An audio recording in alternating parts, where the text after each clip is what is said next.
So guys, good day. So for today's video, mayroon tayo ditong tanggap. So Acer laptop.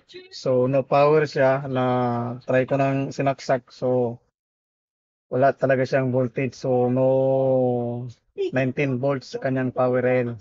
So let's start mag-repair.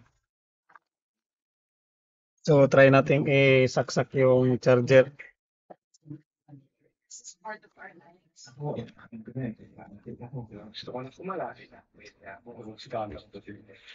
So check nyo yung ano, yan. So pumipitik lang siya. So wala siyang current draw. So ngayon naman mag-check tayo ng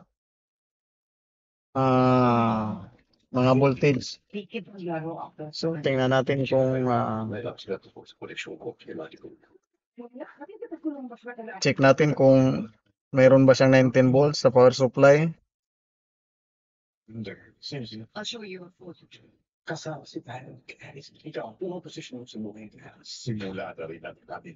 So 19 volts.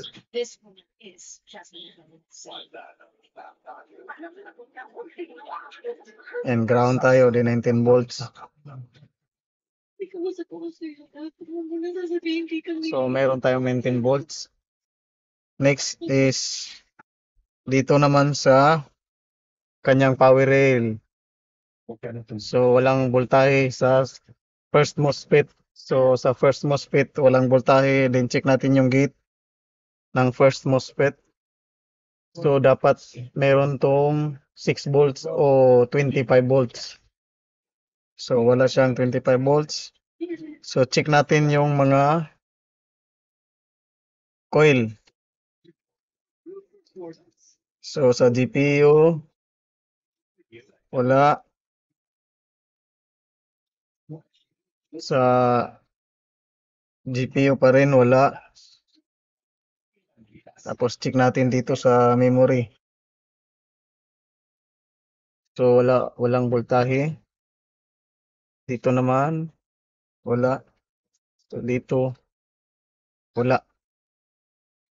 So next natin gawin is mag continuity test tayo kung meron bang shorted.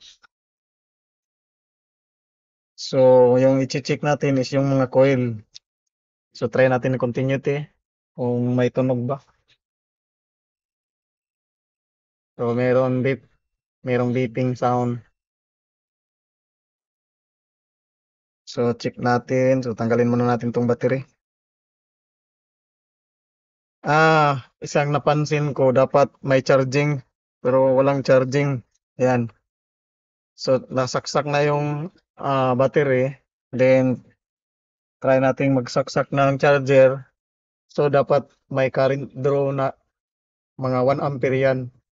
So ganyan lang siya. So parang may shorted. So tinanggal ko na yung charger. Then check tayo ng mga coil. So check natin kung mayroon bang shortage sa mga coil. Dito.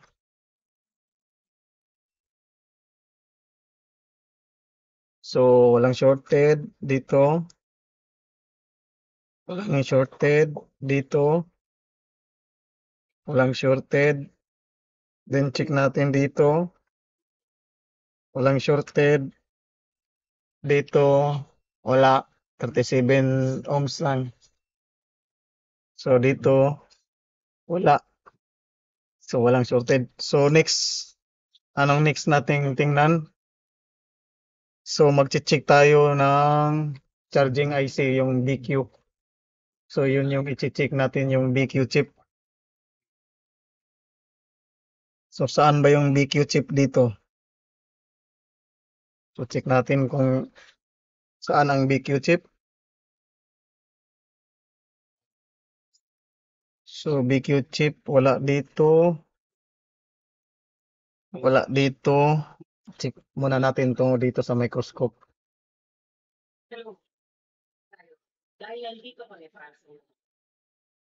So check muna natin yung ano.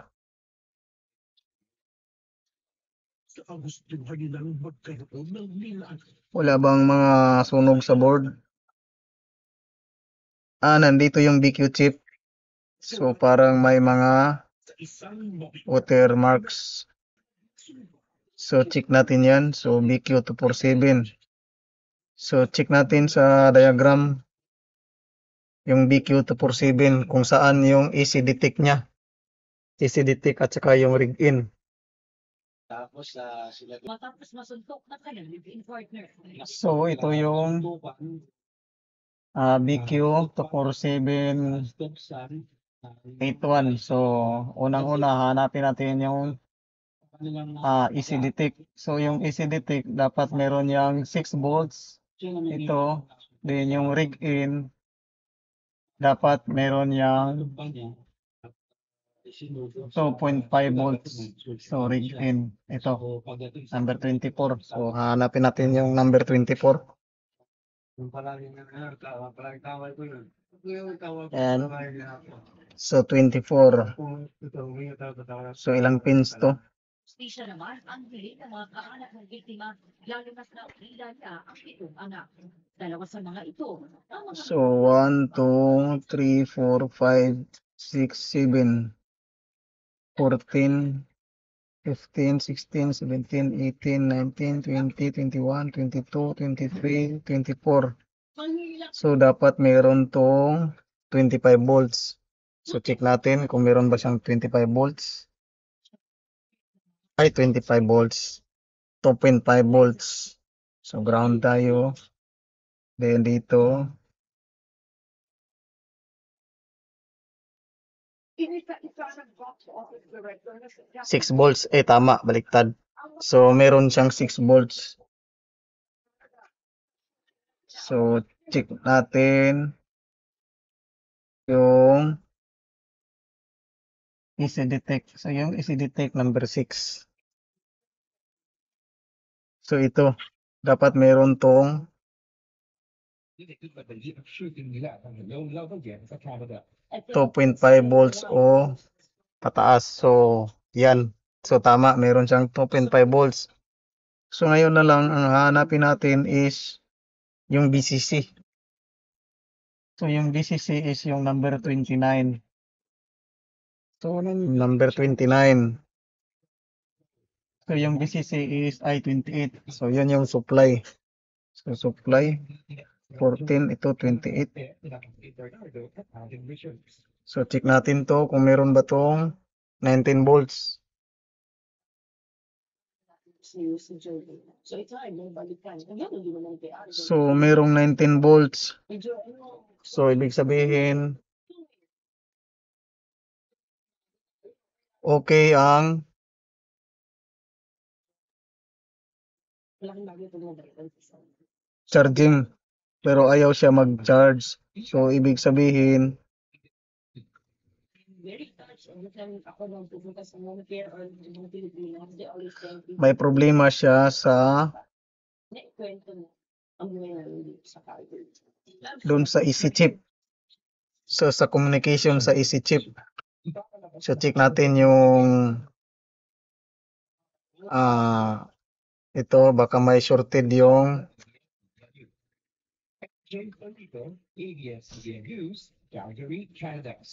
ayan. So yung voltahe is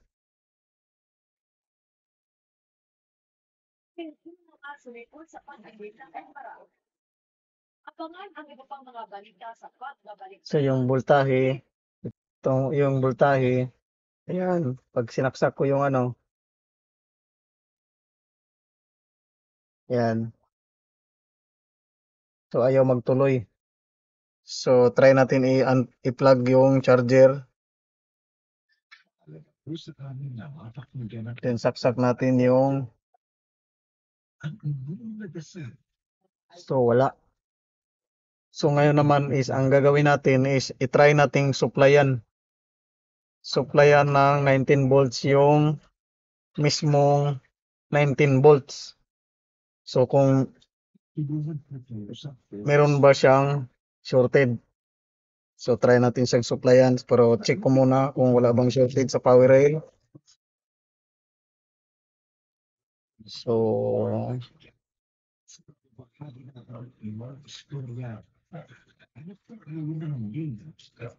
ground tayo, then, yan, Kaya sa abot ng ating makakaya, patuloy po tayo. ito. So, walang shorted yung gate. So, walang shorted. Second MOSFET.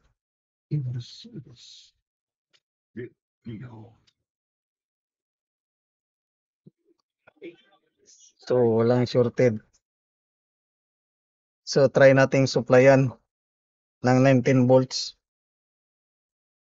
yung main power. So, try natin siyang supplyan yung main power.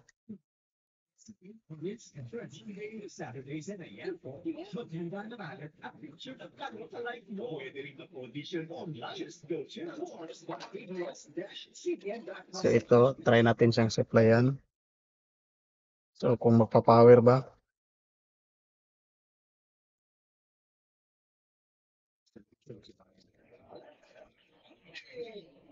So, ground tayo.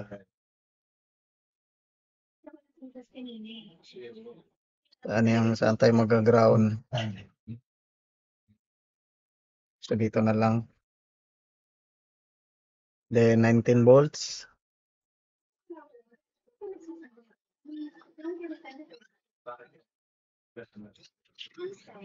Dapat sinisilip ng mga tao.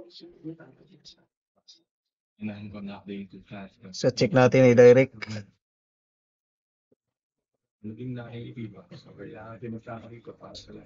So, parang may shorted.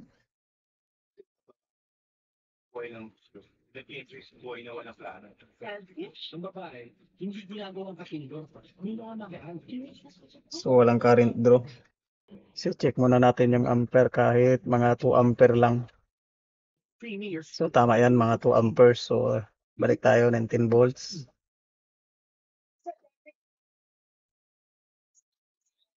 So, wala siyang current draw.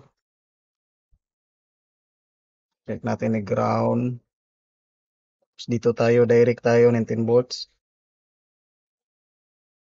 So, mayroon siyang current draw na yan. So, try natin siyang i-power. Balik natin yung keyboard. So, power. Then, power rail. Yan. So, may current draw siya na 23 amps. So, try natin i-power on. So, wala talaga. So, wala.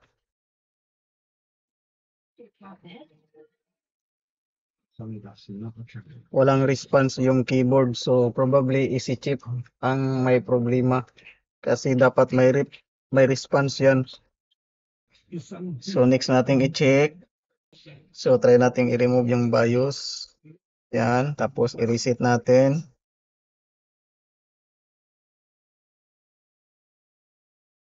Then, saksak natin yung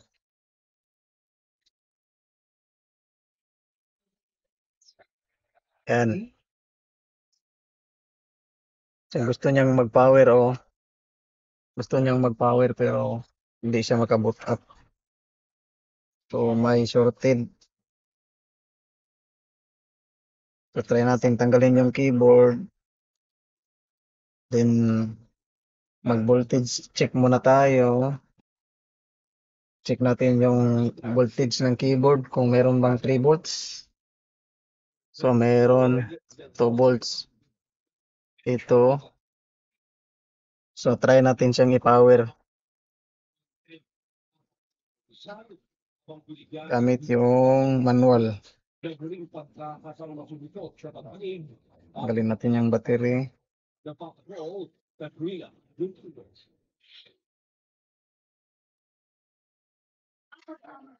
So, walang power. Ayaw mag-power. Yan. So, try natin i-power manually. So, wala. So, try natin i-remove yung LCD. Try natin saksak yung power supply. At dumalo ang 4 na opisyal sa bilang na ang direktor ng Financial Services. So, ganun pa rin siya. Pero ang 4 na iba pang opisyal sinulat sa kamera at sinabing hindi makadadalo dahil may mga kailangan silang gastusin. So, kumpleto naman yung circuit niya sa charging. Kaso walang charging, walang response yung EC chip. So, try natin tanggalin yung memory.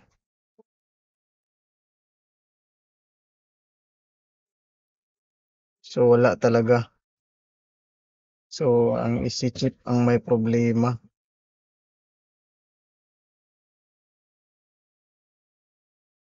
Chief of Staff ni Vice President Sara Duterte na sinabi So, try natin i-remove yung storage. Baka shorted yung storage.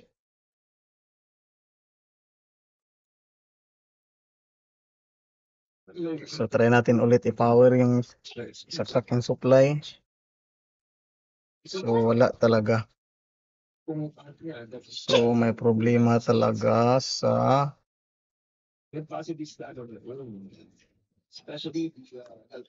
So, tanggalin na lang natin tong board, then mag-visual inspection tayo kung meron bang sunog. So, need talaga tanggalin yung board. confidential funds ng OVP. So, tanggalin na lang natin. So, remove natin tong board. Masus ng higit 44 million ang OTP sa other professional services na hindi man Vice President Sara Duterte. Yan, tanggal na. Then, tanggalin natin to. Then, plaster natin yung board. Hindi lang ginig Vice President Sara Duterte na nagkakalayan siya.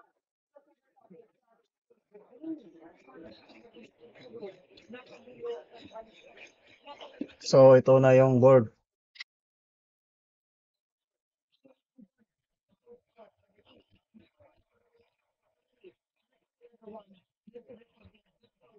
So, visual inspection tayo. Check natin kung mayroon bang mga sunog. So, wala naman. Unusual na. Walang kakaibang.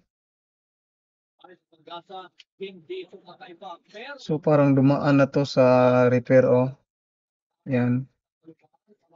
Parang pinalitan na siguro to ng charging port kasi mayroon ng flux.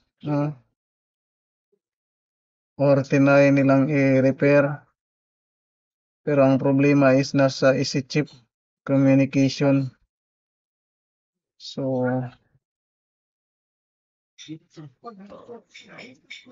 kasi walang response. So, nang sinuplayan natin to ng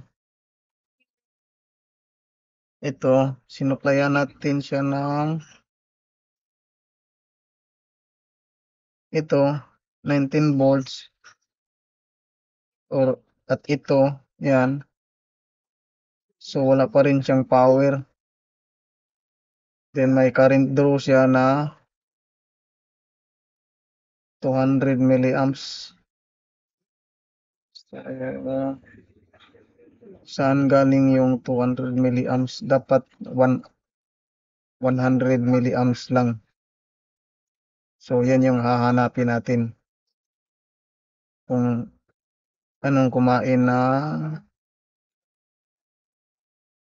200 milliamps. So, meron yung shorted. So, konti lang. Yung shorted niya, Ganito man o mas pinatama sa lupa ang mga bagyo, lalo na kapag pumasok na. Kapag pumapansin ko kasi yung malamig na dito may flux na rin, oh. Dahil siguro dito sa charging port. So, visual inspection muna tayo. Yan. So, wala namang unusual. So, ito yung EC chip. So, mamaya check natin yan. Iniutos natin Pangulong Ferdinand Marcos Jr. na gamitin na ang ilang pribadong truck para tumulong sa pag-usindi sa kalamdaman. Baka yun yung, ito yung may problema.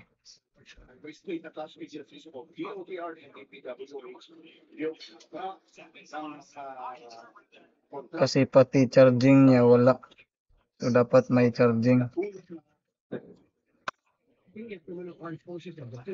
So, try natin plug yung power supply natin.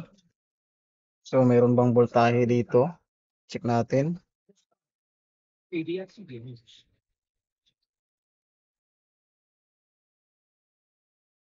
So, wala.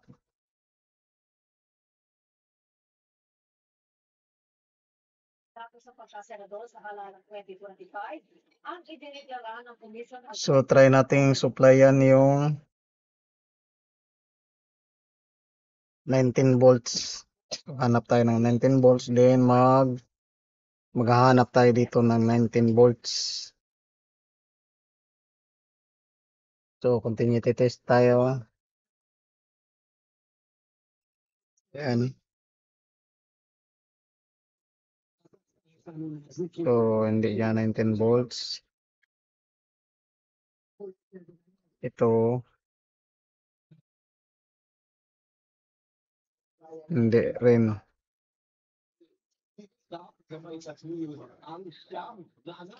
Ang kwento ng kanilang tagumpay, Ito. yan ang iba pang mga balita sa pagbabalik na So, ito 19 volts. So, mag-supply tayo dito. 19 volts. Then, try natin kung anong parts ang mag-iinit. So, gamit tayo ng thermal scanner. Check nyo yung thermal. Yan.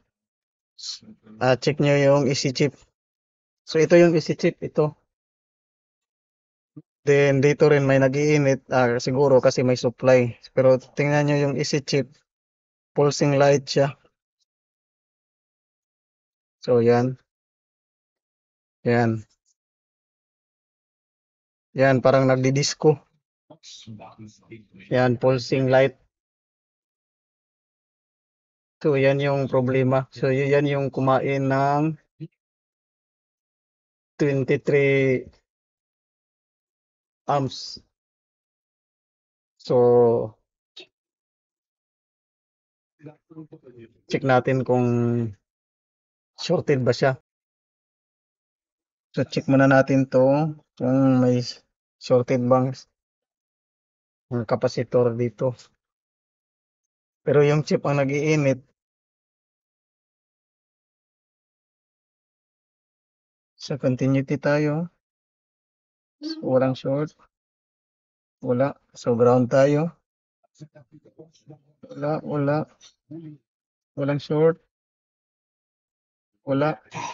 So, wala. Walang short. Ito ground eh. Yan. So, dito tayo sa AC chip.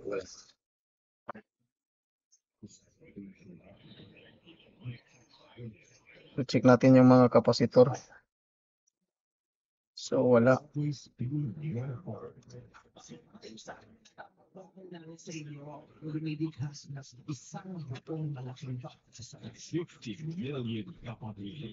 Sana yung mga kapasitor dito.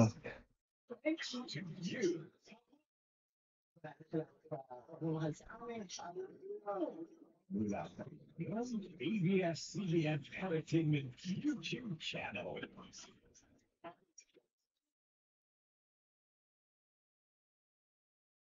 So, walang voltahe. Natin to baka sa Easy chip to. Walang iinlan, ha? Overload sa block. Saturdays, 9 a.m. Sundays, 9:30 a.m. Sa katabi nga, So, walang voltage. So, dito,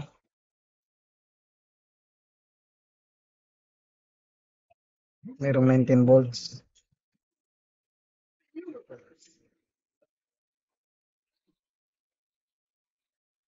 It's 2022. The biggest event in the history of this universe. Easy chip. Ito yung easy chip.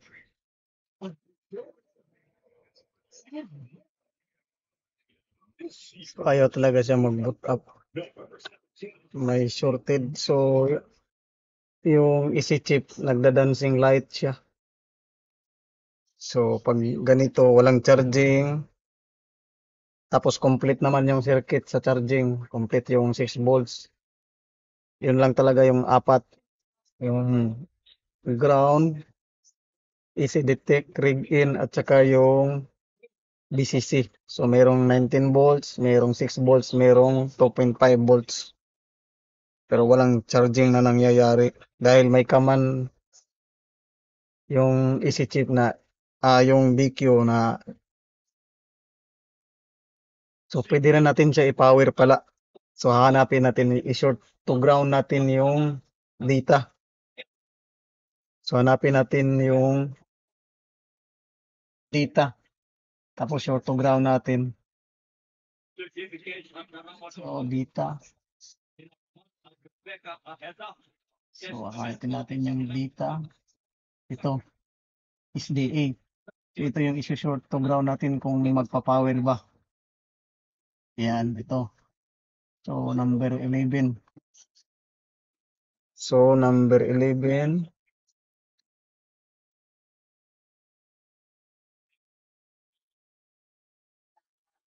So, check natin, number 11.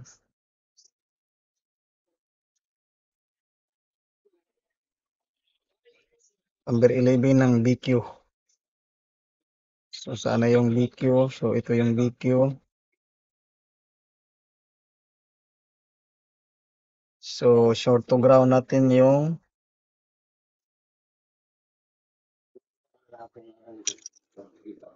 number 11. Nakatulong ang mga sponsorship para may So, pag na-short to ground na natin yung data, ibig sabihin, magpa-power na yung sa charging, ay hindi. Magpa-power yung sa board, pero may 230 milliamps na current draw. So, try natin. So, tingnan nyo. So, sa may sariling flower shop ngayon sa kanilang power supply. So, tingnan nyo sa power supply. So, number 11 ang isi-short to ground natin. So, 1, 7, 8, 9, 10, 11. So, hanap tayo ng ground. So, ito yung ground. So, ito yung ground. Tapos, ito yung 11.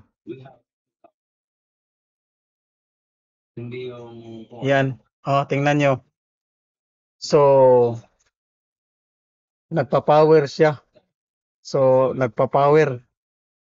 Kaso, sira lang yung easy chip. So, yun yung yun yung isang problema.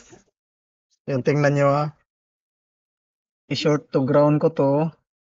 Then, ito, number 11 data. Yan. Yan.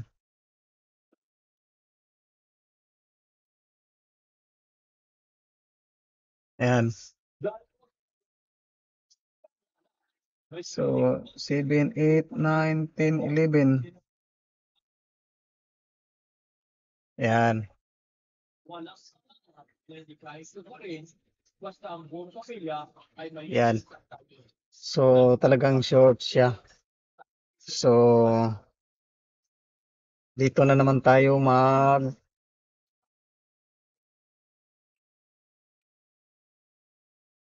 ng voltage. So, dito, then, try natin mag-thermal. O mag-thermal scan tayo. Yan. So, 19 volts. Yan. So, check natin kung mayroon bang mag-init dito. So, ito yung sa likod kanina. Tapos dito, so wala. So, walang nag-iinit.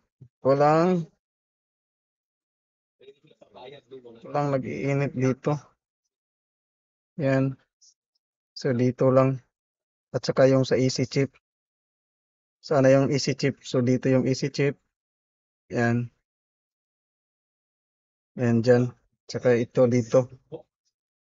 So, check natin to kung ano to dito sa likod. Check natin. Dito. So, yan. Ito yung 19 volts. So, check natin ay yung anong chip yan. Yan. Yan ang nag-iinit at saka itong EC chip. Yung EC chip, pulsing light. Yan oh. Para siyang nagdi-disco. Pero try natin tong tanggalin tong chip na to. Baka ito yung shorted. So, after natin to matanggal itong chip na to, so kung mataas pa rin yung current draw niya, hindi 100 milliamps, so stop na tayo. So, conclude na tayo na ito yung sira, yung PC chip. So, tanggalin muna natin yung chip. So, guys, so continue tayo sa ating repair. So, sabi ko kanina, so ito yung problema natin, AC chip. So, ngayon, pumunta ako dun sa forum, then tiningnan ko yung mga comments about sa ganitong model. So, merong nag-comments doon na na-repair niya.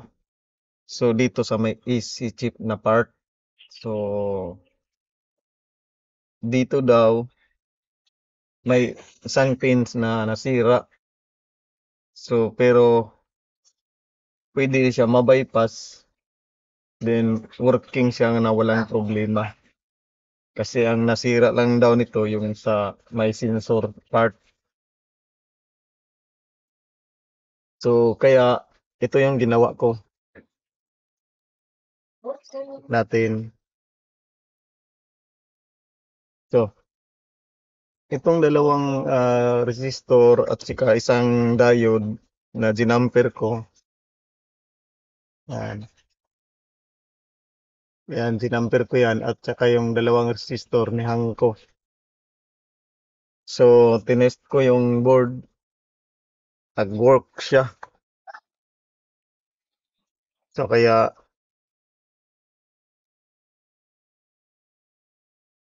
imamount natin to sa laptop para matest natin kung working talaga siya. So, ayan.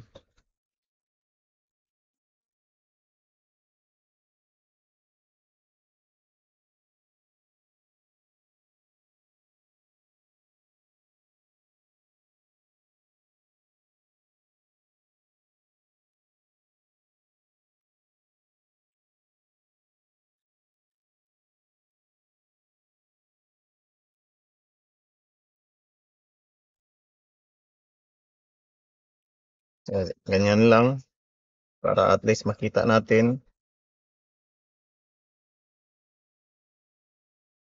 O yung keyboard lang at saka yung monitor ang i-display at saka fan. So, ngayon, try natin i-power on yung unit. So, tingnan nyo rin yung current draw natin. So, ayan, try na natin siyang i-plug. So, tingnan nyo yung current draw niya. So, meron siyang current draw na 0.035. So, 350 milliamps. So, try natin siyang i-power on. So, ayan, nag-power on siya. So, yung current draw niya is tumaas. So, titingnan natin yung screen kung may display na ba. So, antayin lang natin kasi wala siyang battery. Then, tinanggal din natin yung bias battery. Matagal siya mag-boot up. So, yung fan, nag-spin na yung fan. Ayan.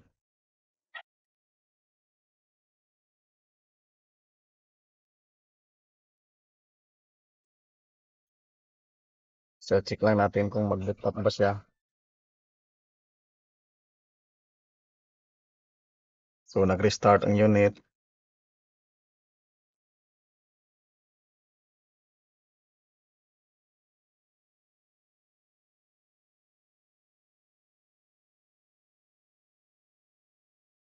So, magre-restart yan pangalawa kasi walang BIOS battery. Saka walang battery. Nare-reset ang BIOS. So, tingnan natin.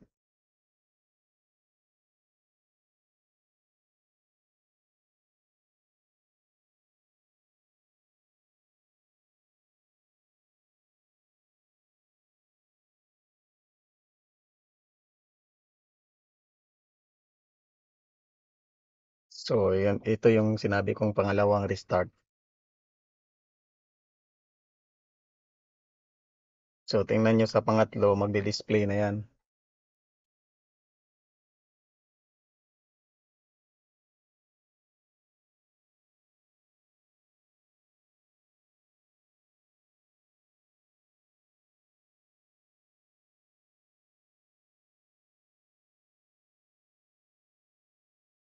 So, ayan. So, yung lumabas, no bootable device kasi wala siyang storage. So, fix lang muna natin to. Then, after, power on natin ulit. So, yung battery ng BIOS, lagay lang natin. Then, yung SD.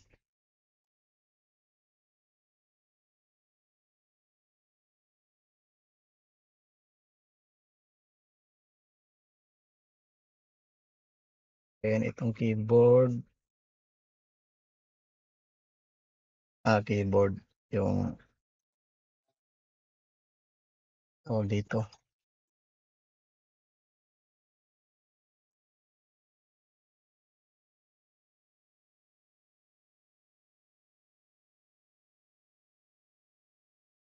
Yan.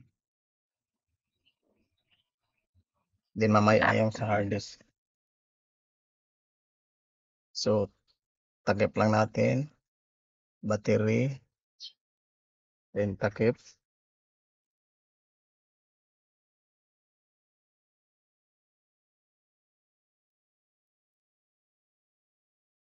Then,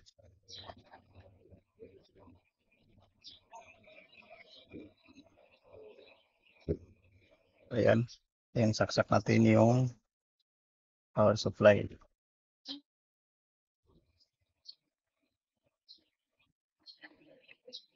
So, may current draw siya na, ayan, so nag-power on siya.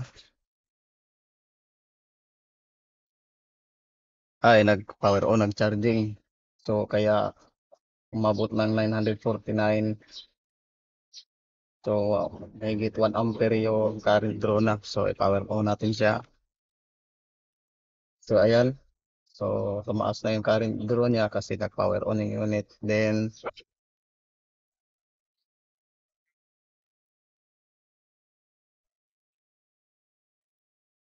try natin mag-boot up kasi tinanggal natin yung battery at saka yung battery ng BIOS. Kaya, magre-reset siya pangalawang bisis.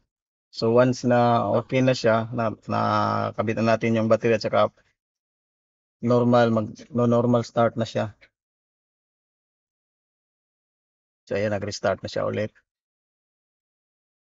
So antayin lang lumabas natin yung logo. Then maglo-load na yan ng Acer. So ayan, pangatlong restart na siya. So magdi-display na yan.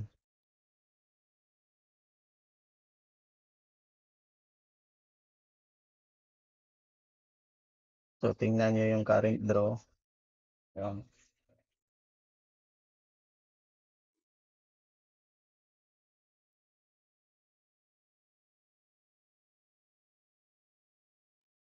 Maya ilalabas na yung Acer na logo.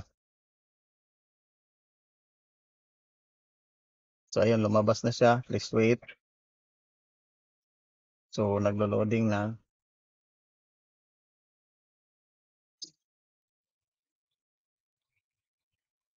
So restart lang natin.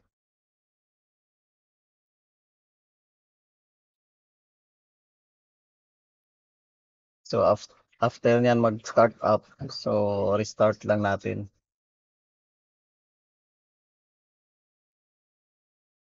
So ayan. So ayun, nag-restart na. Then yung battery, check natin kung nag-charging ba.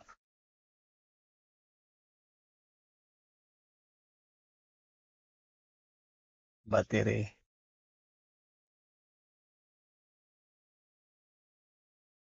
So charging yung nakalagay. Ayan. So battery. So nag 3% na. Kanina 2% yan.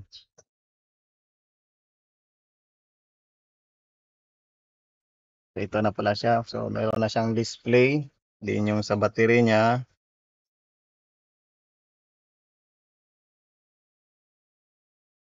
tanggal yung ano.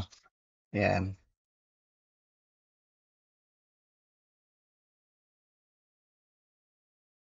Nawala yung charging.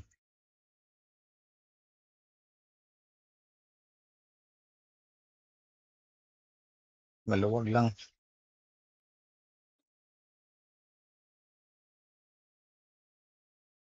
So maluwag yung port.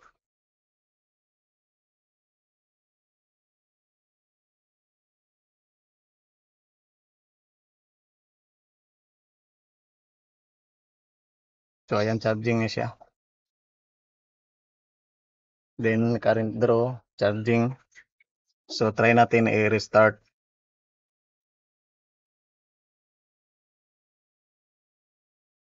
Ayan, restarting na siya. So tingnan natin kung normal na ba yung restarting niya. Yan, so diretso na siya pa labas display kasi kabalik na siya sa normal.